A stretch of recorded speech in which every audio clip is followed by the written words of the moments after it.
Assalamualaikum warahmatullahi wabarakatuh. Waalaikumsalam warahmatullahi wabarakatuh.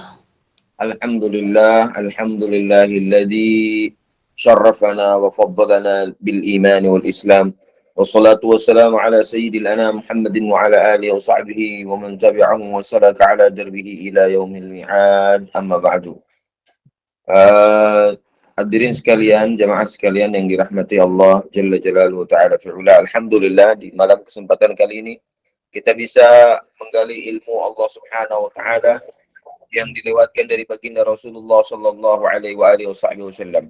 Semoga hadirnya kita, onnya kita, dimanapun kita berada, menjadi sebab kita diterima oleh Allah Subhanahu wa taala amal ibadah kita, dan juga menjadi sebab kita masuk ke dalam surga Allah.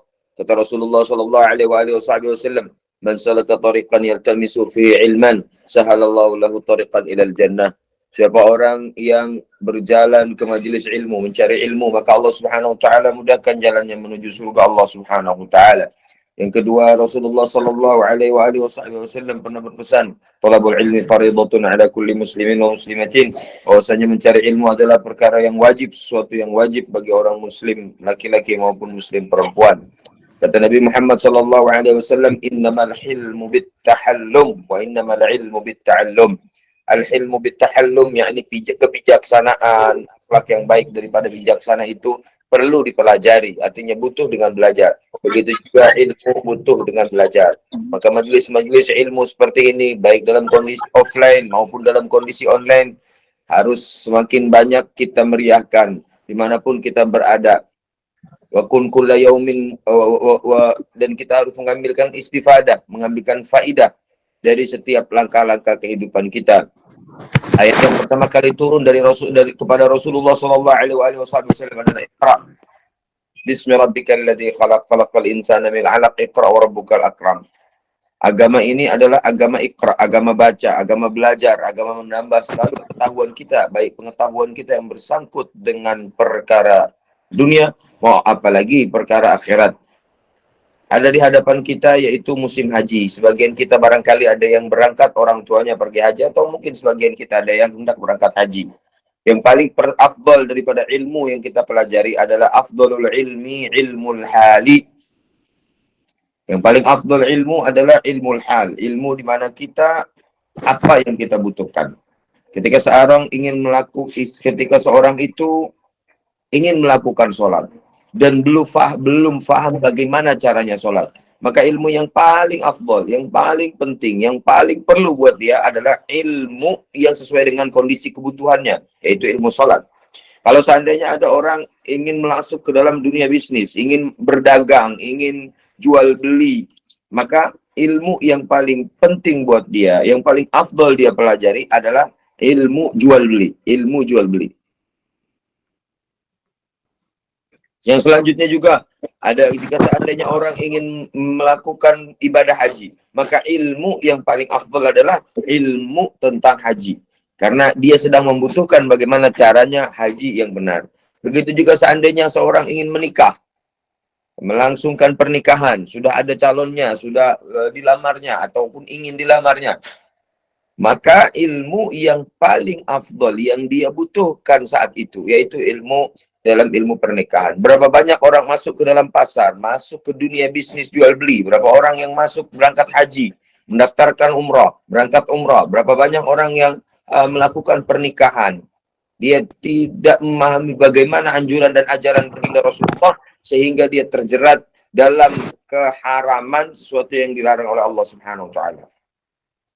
Itu poin yang pertama, bahwasanya ilmu itu adalah perkara yang penting, wabil khusus ilmu yang bersangkut paut dengan yang kita butuhkan dan dari kebutuhan akhirat, yaitu ilmu syariat. Mudah-mudahan majelis-majelis seperti ini, kajian-kajian seperti ini, forum-forum seperti ini, insya Allah ditulis oleh Allah Subhanahu wa taala termasuk forum yang diridhai oleh Allah Jalla Jalaluhu Ta'ala fi'ula. Masa semakin maju, ada kebenaran yang dianggap oleh orang bukan kebenaran mutlak. Kalau diperhatikan ini, Ada kebenaran yang dianggap oleh orang-orang manusia bukan kebenaran sebenar-benarnya. Kalau dulu orang menganggap kebenaran itu jika diterima oleh logika. Dulu orang menganggap kebenaran itu jika seandainya kembali sesuai dengan perkataan Rasulullah atau Al-Quran. Ada bentuk kebenaran zaman ini, yaitu kebenaran media sosial. Kebenaran sesuatu yang dianggap viral. Dianggap yang viral itu adalah satu kebenaran. Maka orang tidak akan melihat lagi masuk ke logika atau tidak, sesuai dengan ajaran Rasulullah atau tidak, orang akan melihat viral atau tidak. Maka ketika kita meninggalkan alam itu, ketika kita meninggalkan dunia maya itu, maka akan semakin banyak orang yang mengklaim kebenaran itu adalah apa yang viral dan apa yang nampak di dunia yang tidak nyata ini. Maka dari itu, kajian-kajian seperti ini, video-video yang bersangkut dengan agama, hadis-hadis Nabi Muhammad SAW harus semakin banyak disebarkan demi agar supaya bisa sampai ke tangan-tangan mereka sehingga masuk ke dalam hati mereka. Itu prolog di kajian kita pada kesempatan kali ini. Yang kedua, yang bersangkut paut dengan haji. Haji adalah perkara yang diwajibkan oleh Allah Subhanahu wa taala bagi yang mampu. Liman istata'a ilaihi sabila. Bagi orang yang mampu berjalan menuju haji. Maka istita'ah ini melingkup, kemampuan ini melingkup berbagai aspek. Yang pertama, aspek kesehatan. Dia badannya cukup sehat sehingga tidak menghalangi dia melakukan perjalanan dan manasik. Yang kedua, kemampuan ini juga melingkup mampu biaya. Artinya kalau ada seorang tidak mampu untuk melangsungkan ibadah haji karena biayanya tidak ada, dalam tanda kutip, maka dia tidak wajib haji. Dan tidak dihisab oleh Allah Subhanahu wa taala karena dia tidak punya bekal yang berupa uang, tiket, pulang, pergi. Dan juga biaya makan. Para ulama mengatakan bahkan biaya keluarga yang ditinggalkan di rumah. Artinya jika seandainya dia meninggalkan orang yang wajib dia nafkahi, istrinya, anaknya, maka dia harus wajib juga di makna istita'ah, makna mampu itu, dia juga mempersiapkan harta untuk mereka yang ditinggalkan. Ini makna istita'ah.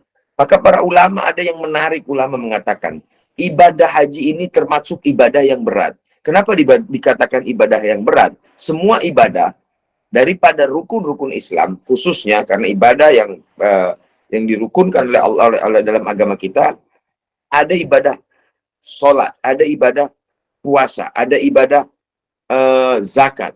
Tapi kenapa dalam hadis Nabi SAW, hadis Bunyal Islamu ala khamsin, kenapa di situ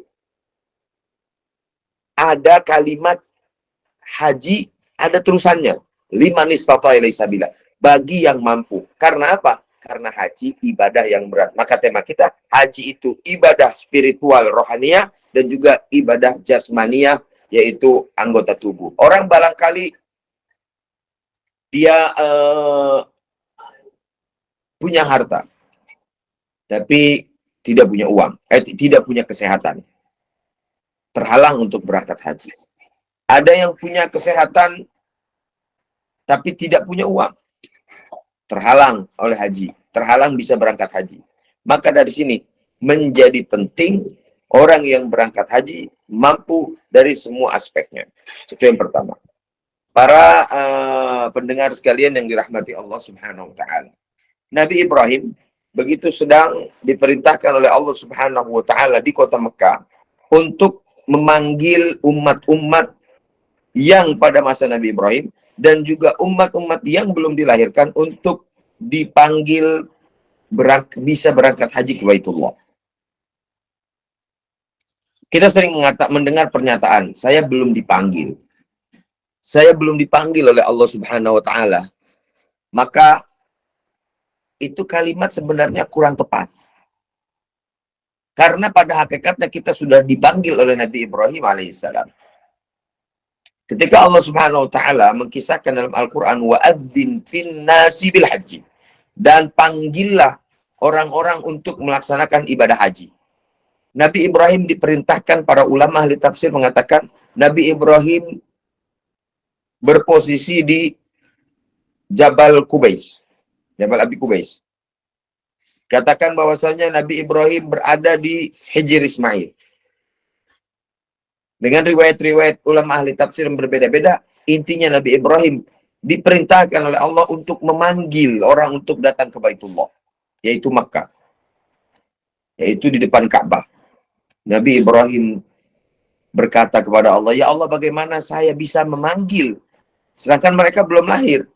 Lalu Nabi Ibrahim mendengarkan, Allah Subhanahu wa taala menjawab, "Ya Ibrahim, nadi wa alayyal balag." Wahai Nabi Ibrahim, panggil saja dan saya yang akan menyampaikan.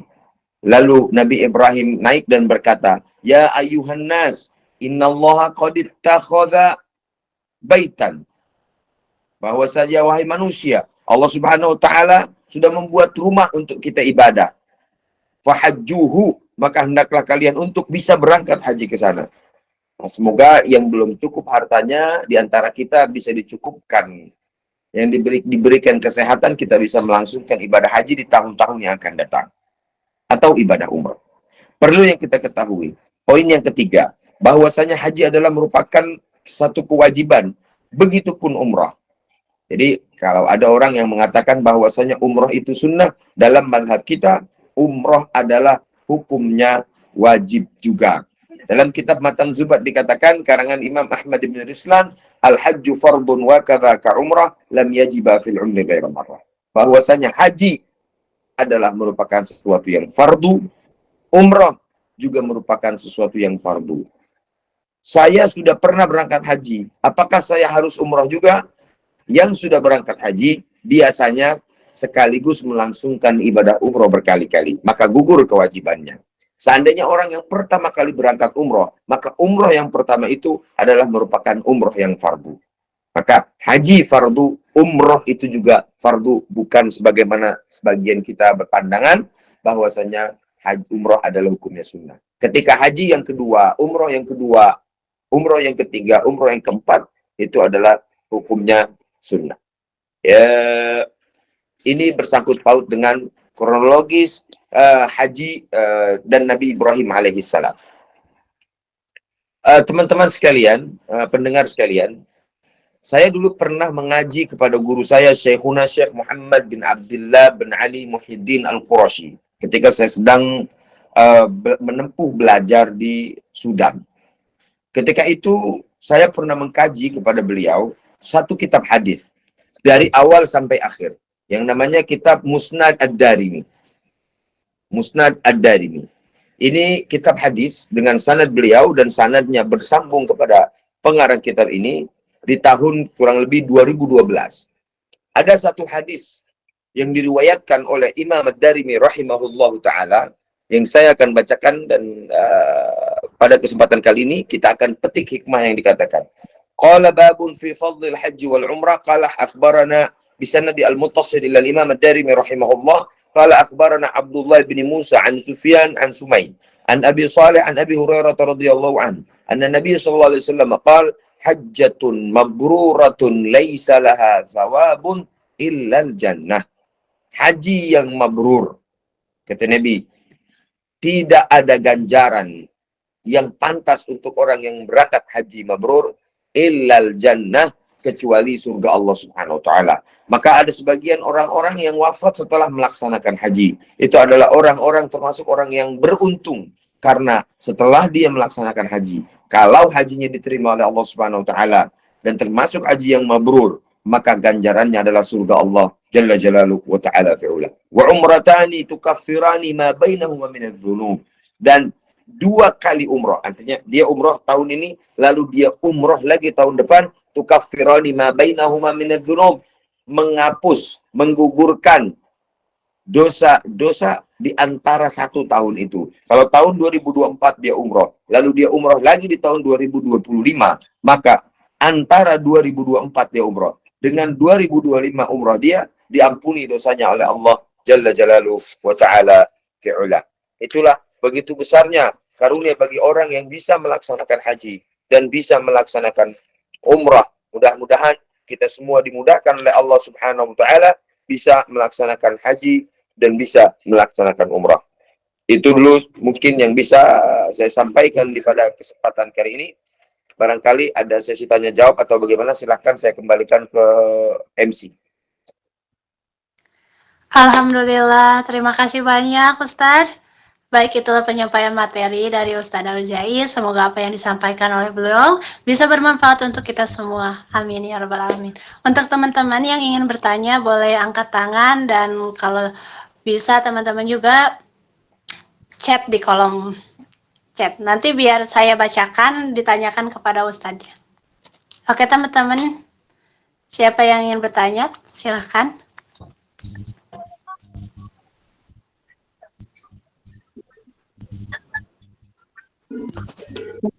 Boleh izin bertanya?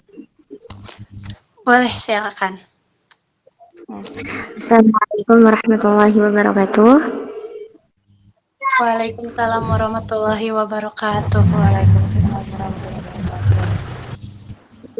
Sebelumnya, tadi saya menyinggung bahwasanya umroh itu termasuk wajib, ya. Lalu bagaimana jika kita yang tidak mampu untuk melaksanakan baik umroh maupun haji itu? Apakah berdosa gitu? Terima kasih. Assalamualaikum warahmatullahi wabarakatuh. Waalaikumsalam warahmatullahi wabarakatuh. Langsung dijawab atau gimana?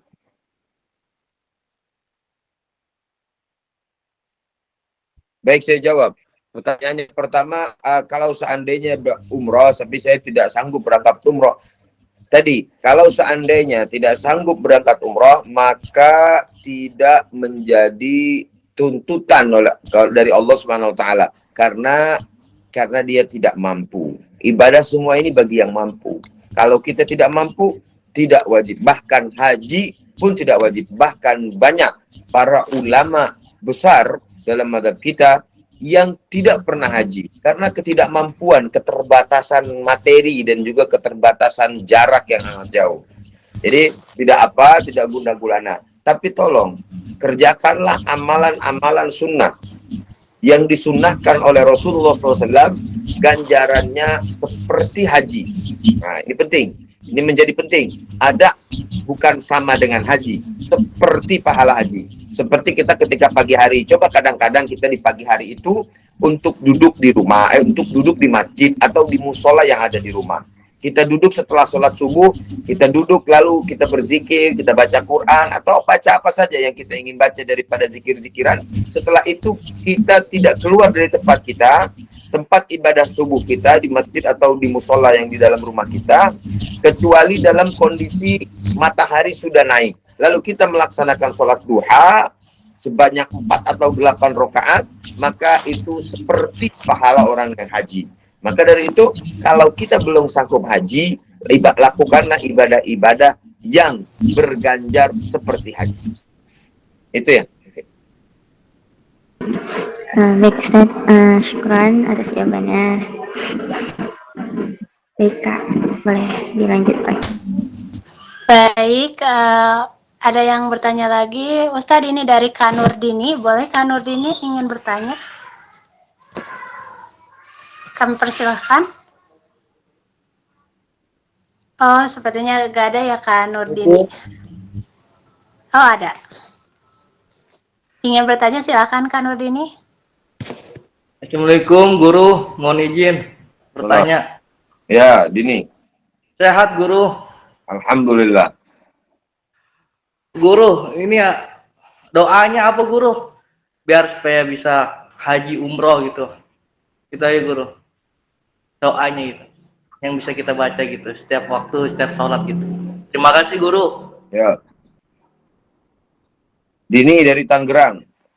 Ya, apakah ada amalan-amalan yang bersangkut paut dengan doa kita supaya bisa berangkat haji? Yang pertama, sebelum doa, pasang niat yang kuat. Ya Allah, saya pengen sekali berangkat haji ya Allah. Dalam hati selalu diulang-ulang seperti itu. Ya Allah, saya ingin sekali berangkat umroh ya Allah. Tapi rezeki saya belum terlihat mencukupi sampai saat ini ya Allah.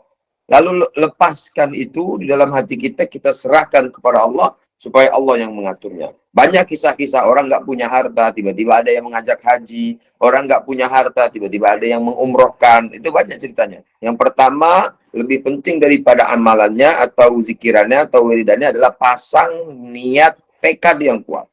Yang kedua adalah bermunajat selalu kepada Allah Subhanahu wa taala di setiap solat kita. Setelah solat, Allahumma rzuqna hajjan mabrura, Allahumma sahhil lanal hajja wal umrata. Itu doa yang diajarkan oleh para ulama-ulama. Ya Allah, mudahkanlah saya untuk bisa haji dan umroh ya Allah. Ya Allah, mudahkanlah. Selalu lalu diulang-ulang. Wabil khusus dibacanya hari Jumat setelah solat asar. Karena ada ulama, ada Nabi SAW pernah berkata, ada waktu di hari Jumat. Seandainya orang berdoa di waktu itu, doanya tidak akan tertolak. Tapi satu waktu ini dirahasiakan oleh Nabi Muhammad oleh Allah Subhanahu wa taala. Para ulama menafsirkan, para ulama memprediksikan sebenarnya waktunya ini kapan. Banyak dari ulama yang mengatakan waktu yang paling mustajab doa adalah hari Jumat habis sholat asar, setelah matahari hampir ingin tenggelam sampai waktu maghrib tiba. Maka perbanyak doa di ba'da sholat asar. Bahasa Arab bisa, bahasa Indonesia juga tidak apa. Ada yang mengajarkan memperbanyak sholawat kepada Nabi Muhammad SAW. Ada yang mengajarkan dengan membaca suratul Hajj. Yang paling terpenting menurut Al-Faqir adalah, menurut kami adalah, yang terpenting adalah bagaimana kita pasang tekad kita, niat kita agak lebih kuat. Semoga Allah Subhanahu wa taala bisa memberangkatkan kita ke Baitullah. Itu mungkin. Amin ya. Baik Afwan, guru, terima kasih. terima kasih Kak Nurdini udah atas pertanyaannya. Ustadz, maaf, ingin bertanya, apa masih ada waktu untuk menjawab pertanyaan, Ustadz? Boleh. 1-2 lagi masih bisa. Baik.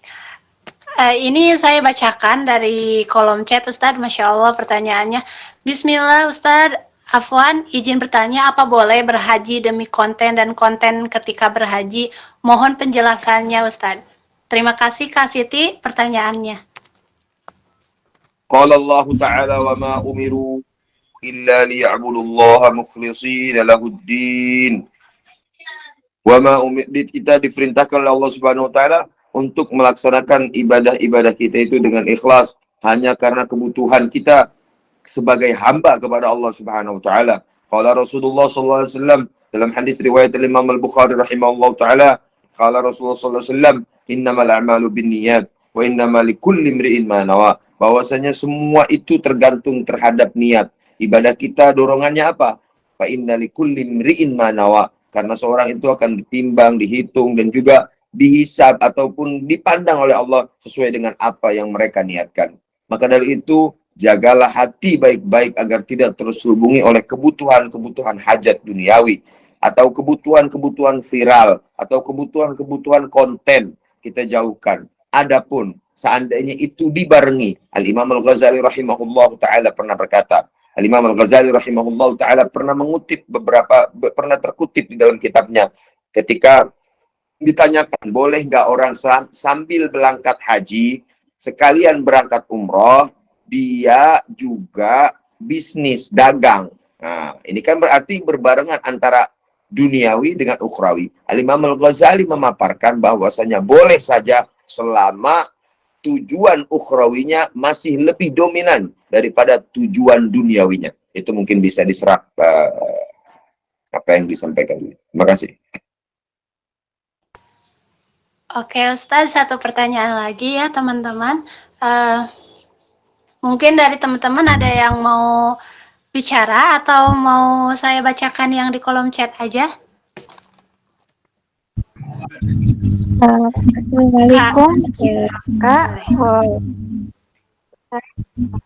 Kalau saya mau bertanya, kalau misalkan kita meniatkan untuk menaikkan haji kedua orang tua dan sedangkan kita belum terlaksana menunaikan, apakah itu niat yang sempurna atau tidak? Oke, baik. Mengenai bad itu disebut dalam bahasa ilmu fikih disebut dengan badal haji. Menggantikan orang tua yang sudah meninggal, orang tua yang sudah tidak ada, dengan kita yang berhaji. Atau kita membayar orang untuk menghajikan atas nama orang tua kita. Itu disebut al-inabah atau al-badalul haj atau al-inabah. Menggantikan posisi orang tua yang seharusnya haji, tapi kita yang menghajikan, atau uang kita bayarkan kepada ustadz atau seorang yang akan menghajikan orang tua kita. Maka para ulama mengatakan, di antara kita mazhab Syafi'i dan beberapa mazhab yang lain mengatakan bahwasanya kalau orang ingin membadalkan atau menghajikan atas nama orang lain dengan syarat, tentunya syaratnya misalnya orangnya sakit yang tidak diharapkan sembuh atau orang yang sudah meninggal dan seterusnya, maka orang ini boleh membadalkan atau menggantikan berhaji atas nama si fulan, atas nama orang yang sudah meninggal, orang tua yang sudah tidak ada, dengan syarat dia harus sudah pernah haji gitu. Jadi kalau belum pernah haji tidak bisa. Karena ada kewajiban untuk dirinya terlebih dahulu. Ya, bisa dipahami. Ya, nah, Ustaz. Terima kasih. Baik. Baik. Oke, makasih atas pertanyaannya Kak Azkia. Baik Ustaz, udah selesai ya pertanyaannya. Teman-teman terima kasih atas semua pertanyaannya. Lanjut ke acara selanjutnya, yaitu memberikan motivasi dari Ustadz untuk kita yang lagi mengejar ilmunya, maksudnya itu ilmu yang bermanfaat untuk kehidupan kita dunia dan akhirat. Teman-teman persiapkan pensilnya dan bukunya, kita tulis motivasinya untuk membangun jiwa kita agar kita lebih taat dan istiqomah dalam beribadah. Teman-teman sekalian, tidak ada yang lebih mahal di dunia ini, tidak ada yang lebih mulia di dunia ini kecuali ilmu. Ilmu adalah modal dasar langkah kehidupan. Dimanapun kita berada, apapun profesi kita. Wabil khusus ilmu akhirat. Ilmu dunia boleh kita kejar. Ilmu akhirat harus kita gapai. Ketika kita mencari ilmu, jangan pernah kita merasa cukup. Sekarang sudah berbagai macam gempuran di luar sana. Baik gempuran lewat media sosial, baik gempuran lewat lingkungan kita, baik gempuran lewat iklan-iklan dan sebagainya. Yang bisa membentengi kita hanyalah ilmu. Carilah ilmu, amalkanlah ilmu sebisa mungkin. Ada satu quote yang pernah saya tulis di Instagram saya, mungkin di beberapa tahun yang lalu. Saya menulis quote begini. Belajarlah, mengajilah, sampai kita sadar bahwasanya kita butuh ngaji. Sampai kita sadar bahwasanya kita butuh belajar. Belajarlah sampai kita sadar kita butuh kepada belajar. Jadi ketika kita sudah merasa butuh kepada belajar, itu adalah awal perjalanan kita. Ketika kita merasa ilmu kita cukup, itu adalah awal daripada kekurangan kita. Karena ketika kita merasa cukup, itulah awal kebodohan kita. Ketika semakin kita merasa bodoh, semakin kita merasa kurang, lalu semakin kita ingin selalu menambah ilmu pengetahuan kita, baik pengetahuan dunia maupun pengetahuan akhirat, maka disitulah titik awal daripada modal dasar kita untuk bisa menambah selalu ilmu kita. Jangan pernah letih, jangan pernah merasa galau, merasa boring, merasa bosan dengan terus mencari ilmu. Al-Imam Muslim rahimahullah ta'ala, saya pernah mengaji satu kitab hadis yang bernama Sahih Muslim, karangan Imam Muslim Ibn al-Hajjaj. Diriwayatkan Imam Yahya Ibni Abi Katsir pernah berkata, la yustata'ul ilm birahatil jasad atau birahatil jisim. Ilmu itu tidak bisa digapai dengan tubuh yang nyantai dan leha-leha. Jadi ketika kita ingin mendapatkan ilmu, maka yang paling pertama dikorbankan adalah keletihan yang ada di tubuh kita atau pikiran kita. Itu mungkin yang bisa kita berikan di kesempatan kali ini. Mudah-mudahan ada manfaatnya. Saya mohon izin. Wassalamualaikum warahmatullahi wabarakatuh. Waalaikumsalam warahmatullahi wabarakatuh. Terima kasih banyak Ustaz atas Ya, mari. penyampaiannya. Alhamdulillah